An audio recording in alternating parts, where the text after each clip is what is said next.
Hi, I'm Nathan from Lemonade, and in this video we talk about the different ways a company can go into liquidation.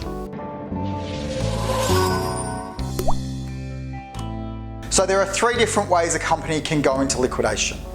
The first way is that the directors and shareholders of a company, sometimes they're the same people, sometimes they're not, attend a liquidator's office to appoint that liquidator to be the liquidator of the company. Essentially, at that meeting, the liquidator will provide them with a meeting minute of the directors, a minutes for a meeting of shareholders, a consent to short notice, which is that the meeting of members can be convened without the 21 days notice required, and then the company will be put into liquidation.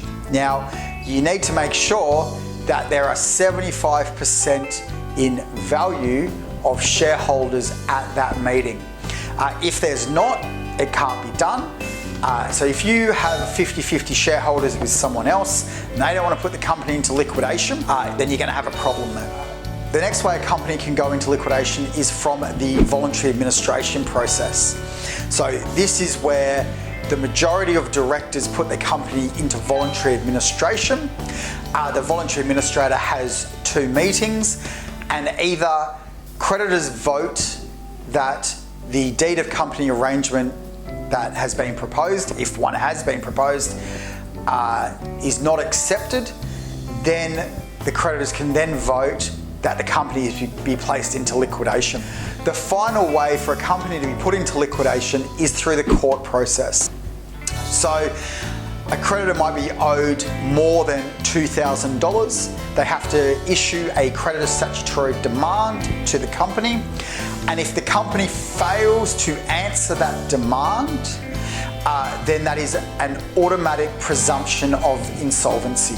So by failing to answer, that means they failed to pay it, they have failed to approach the creditor or their lawyer with an agreed payment arrangement. Then that creditor and their lawyer will attend court and apply to court to have the company placed into liquidation. You can send your own lawyer to defend the application to put the company into liquidation.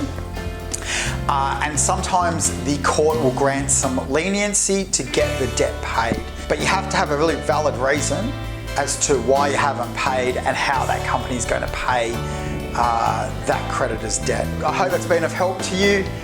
You might from here want to look at the videos about the role of the liquidator, what their powers are. And so if you are thinking of putting your company into liquidation, or you've received a creditor statutory demand, reach out to us now. Let's have a look at what's going on in your business and in the company, and if liquidation is right for you, and so that you understand everything that's going to happen. Have a great day.